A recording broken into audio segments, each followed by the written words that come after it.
Hoje a videoaula vai ser sobre a formação dos arcos faríngeos. E para começar, depois da gente ter o dobramento do embrião, a partir da quarta semana, a gente vai começar a ter o desenvolvimento da região cefálica.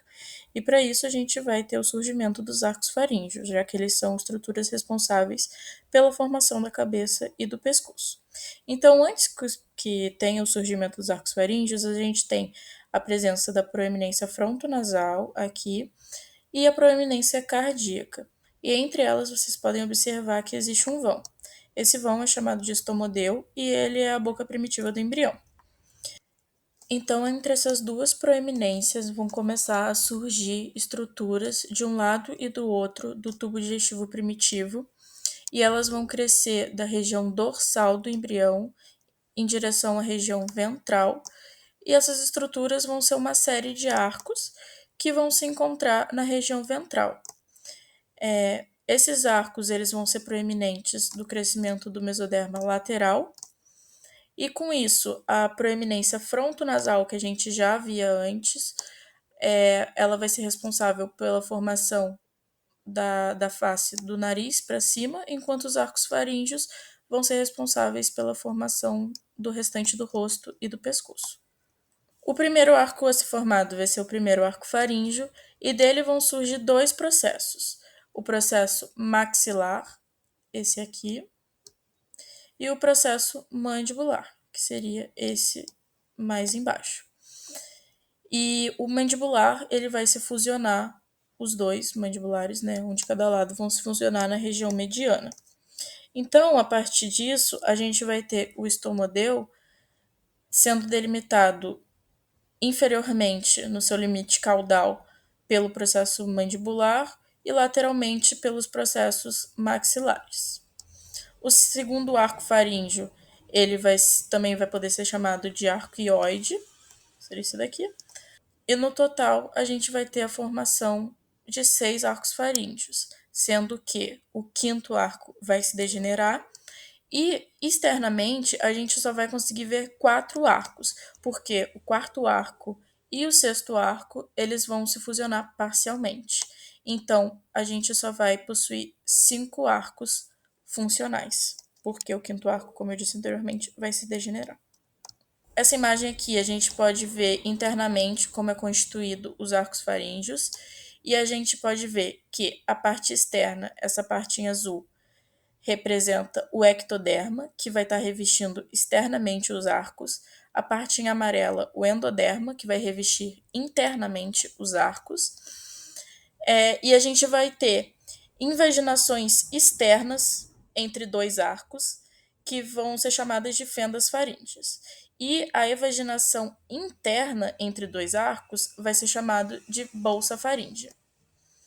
Os arcos faríngeos eles vão ser preenchidos por mesênquima, que vai ser o mesoderma, mais células da crista neural que vão migrar para a região mais ventral do embrião, essa região dos arcos, e a junção de uma fenda faríngea com uma bolsa faríngea, aqui que a gente pode ver circulado por esse arco, é chamado de membrana faríngea.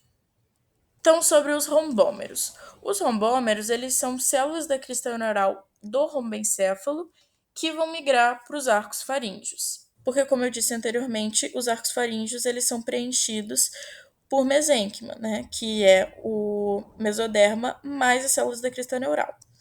Então, as células da crista neural do prosencéfalo, aqui, elas vão migrar para a proeminência frontonasal. As células da crista neural do mesencéfalo, elas vão migrar tanto para a proeminência frontonasal quanto para o primeiro arco faríngeo. E as células do rombencéfalo, elas vão migrar para os arcos faríngeos. As células da crista neural, elas vão originar as cartilagens e os ossos da face do pescoço, enquanto as células do mesoderma, elas vão originar o tecido conjuntivo e muscular. Cada arco faríngeo, então, vai apresentar um elemento esquelético cartilaginoso central, um músculo estriado esquelético, um nervo, que vai ser proveniente do tubo neural, e uma artéria, que vai ser proveniente da aorta dorsal. Sobre as cartilagens de cada arco faríngeo. elas vão poder ou não sofrer ossificação e elas vão formar os ossos e as cartilagens da face do pescoço. Então, no primeiro arco, a gente vai ter o processo maxilar e nele a gente vai ter a cartilagem da maxila. Ela vai formar a maxila, o zigomático e a parte escamosa do osso temporal por ossificação intramembranosa, e ela vai formar a bigorna e o alisfenoide por ossificação endocondral. Já no processo mandibular, a gente vai ter a cartilagem de Meckel, e ela vai formar a mandíbula por ossificação intramembranosa e o martelo por ossificação endocondral. E é importante lembrar também que a gente tem primeiro a inervação do local e depois o osso que vai se formar ali naquele local vai se formar ao redor do nervo, depois que já ocorreu a inervação. A mandíbula ela vai sofrer um crescimento adicional, porque ela precisa acompanhar o crescimento do embrião. E para isso, a gente vai ter a formação de cartilagens adicionais que depois vão se ossificar. Então, primeiro a gente tem a cartilagem condilar, essa daqui, que ela vai permitir o crescimento mandibular. A gente também tem a cartilagem coronoide, essa daqui, que ela vai formar o processo coronoide. E também vai ter a cartilagem da sínfise, essa daqui, que também vai permitir o crescimento mandibular. E é importante lembrar que somente a sínfise e o côndilo vão sofrer ossificação endocondral. Todo o resto da mandíbula vai sofrer ossificação intramembranosa. No segundo arco, a gente vai ter a cartilagem de Reichert, que vai formar o estribo, o processo estiloide, o ligamento estiloide, a parte superior do corpo do ióide e o corno menor do ióide. No terceiro arco, a gente vai ter a cartilagem do terceiro arco, que vai formar a parte inferior do corpo do ióide e corno maior do ióide. No quarto arco, a gente vai ter a cartilagem do quarto arco. No sexto arco, a cartilagem do sexto arco. E essas cartilagens vão formar as cartilagens da laringe e da epiglote. Sobre a inervação. O primeiro arco faríngeo ele vai ser inervado pelo nervo trigêmeo, sendo que o processo maxilar vai ser inervado pelo ramo maxilar, enquanto o processo mandibular vai ser inervado pelo ramo mandibular. O segundo arco faríngeo vai ser inervado pelo nervo facial. O terceiro arco faríngeo vai ser inervado pelo nervo glossofaríngeo. E o quarto e sexto arco vão ser inervados pelo nervo vago. A vascularização, então, a gente vai ter a formação de 5 vasos aórticos, como mostra aqui na imagem, e cada arco aórtico vai estar dentro de um arco faríngeo. Sobre os músculos. Então, eles vão ser formados a partir dos somitômeros e dos somitos, que vão se desassociar, formando um mesênquima, e esse mesênquima vai invadir os arcos faríngeos. Então, no primeiro arco, a gente vai ter ele invadido pelo quarto somitômero, e com isso a gente vai ter a formação dos músculos da mastigação. No segundo arco, ele vai ser invadido pelo sexto somitômero e vai ser formado os músculos da expressão facial. O terceiro arco vai ser invadido pelo sétimo somitômero e vai ser formado o músculo estilofaríngeo.